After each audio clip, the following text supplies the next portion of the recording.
اس birth day جو میری ہے نا وہ ہم لوگ دلی میں سیلیبریٹ کریں گے اور جو پکچرز ہے نا وہ تاج محل میں بنائیں گے اور امبانی کا گھر میرا ہوگا پہلے بتا رہی ہوں اور شاہ رخ خان کا جو سیکنڈ والا فلور ہے نا وہ تو پورا ہی میرا ہوگا سلمان خان میرا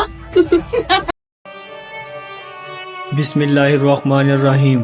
شروع اللہ کے نام سے جو بڑا مہربان نہایت رحم کرنے والا ہے۔ ورلڈ ان سین کے تمام ویورز کو خوش آمدید کہتے ہیں۔ ثنا یوسف ایک باہمت نوجوان ٹک ٹاکر کی مختصر داستان۔ کبھی کبھی کچھ چہرے صرف لمحوں کے لیے آتے ہیں لیکن نقوش ہمیشہ کے لیے چھوڑ جاتے ہیں۔ ایک معصوم مسکراہٹ، ایک باہمت آواز اور ایک ایسا خواب جو صرف اپنا نہیں سب کے لیے تھا۔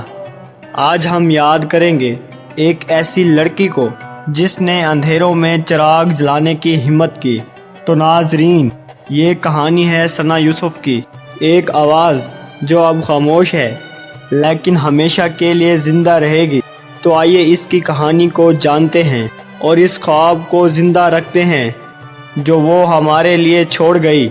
ثنا یوسف پاکستان کی ایک باہمت، باصلاحیت اور نڈر نوجوان ٹک ٹاکر تھیں جنہوں نے کم عمری میں سوشل میڈیا پر ایک خاص مقام حاصل کیا۔ ان کی عمر صرف 17 سال تھی لیکن ان کی سوچ، انداز اور پیغام بالغ نظر انسانوں جیسے تھے۔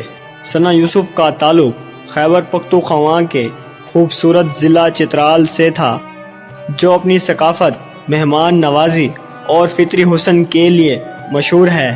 ان کے والد ایک چھوٹے کاروبار سے وابستہ تھے اور ان کی والدہ گھریلو خاتون تھی۔ ثنا کو شروع سے ہی تعلیم اور ثقافت سے محبت تھی۔ تو ناظرین، اب بات کرتے ہیں کہ ثنا یوسف نے تعلیم کہاں سے حاصل کی۔ ثنا اسلام آباد میں ایک نجی اسکول میں میٹرک کی طالبہ تھی۔ وہ نہ صرف پڑھائی میں اچھی تھی بلکہ اسکول کی تقریبات، تقاریر اور ڈراموں میں بھی بڑھ چڑھ کر حصہ لیتی تھی۔ ثنا نے ٹک ٹاک اور انسٹاگرام پر اپنے سفر کا آغاز ثقافتی، مزاحیہ اور اصلاحی ویڈیوز سے کیا۔ وہ چترالی لباس، زبان اور روایات کو اپنے ویڈیوز کے ذریعے دنیا تک پہنچانا چاہتی تھی۔ انفلوئنسر یعنی اثر انداز ہونے والے، یعنی وہ شخص جس کے خیالات یا انداز دوسروں کو متاثر کریں۔ ثنا یوسف کا پیغام بہت سادہ تھا۔ لڑکیوں کو تعلیم، عزت اور اظہار کی آزادی دی جائے۔ وہ لڑکیوں کو خود مختار دیکھنا چاہتی تھیں اور وہ چاہتی تھیں کہ ہر بچی کو اپنی شناخت بنانے کا حق حاصل ہو۔ 1 جون 2025 کو ثنا یوسف نے اپنی 17ویں سالگرہ منائی۔ اس موقع پر ان کے قریبی رشتہ دار عمر حیات اور کاکا کو بھی مدعو کیا گیا۔ بدقسمتی سے اس شخص نے ایک ذاتی رنجش کی بنا پر ثنا پر فائرنگ کر دی اور وہ موقع پر ہی شہید ہو گئی۔ ثنا یوسف کے قتل پر پورے ملک میں غم و غصے کی لہر دوڑ گئی۔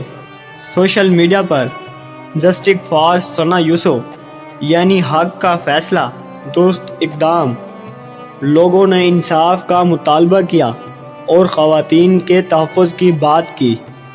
ثنا یوسف کی زندگی ہمیں سکھاتی ہے کہ ہر انسان کو اپنی آواز اٹھانے کا حق ہے اور معاشرے کو ایسے نوجوانوں کی حفاظت کرنی چاہیے جو مثبت تبدیلی کی خواہش رکھتے ہوں۔ یہ واقعہ اس بات کی افسوسناک مثال ہے کہ آج بھی لڑکیوں کو غیرت کے نام پر زندگی سے محروم کر دیا جاتا ہے۔ ہمیں ان روایات کو ختم کرنے کے لیے آواز بلند کرنی ہوگی۔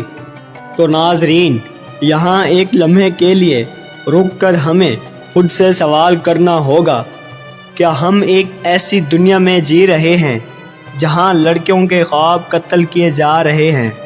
کیا ہم نے ثنا یوسف کی آواز سنی یا ہم صرف ایک اور ویڈیو دیکھ کر آگے بڑھ جائیں گے؟ تو ناظرین، ہر خواب کو تحفظ چاہیے، ہر بیٹی کو عزت چاہیے اور ہر حق کو آواز۔ ثنا تو اس دنیا سے چلی گئی مگر اس کا پیغام ہمارے دلوں میں گونج رہا ہے۔ اگر ہم خاموش رہے تو کل کسی اور ثنا کی کہانی ہم سنیں گے۔ تو ناظرین اس ویڈیو کو زیادہ سے زیادہ شیئر کریں اور ہمارے چینل ورلڈ اینڈ سین کو سبسکرائب کرنا مت بھولیے گا۔ انشاءاللہ آپ کی خدمت میں حاضر ہوتے ہیں ایک نئی ویڈیو کے ساتھ۔ تب تک اپنا، اپنے آس پاس کے لوگوں کا اور اپنے پیاروں کا ڈھیر سارا خیال رکھیے۔ اللہ حافظ۔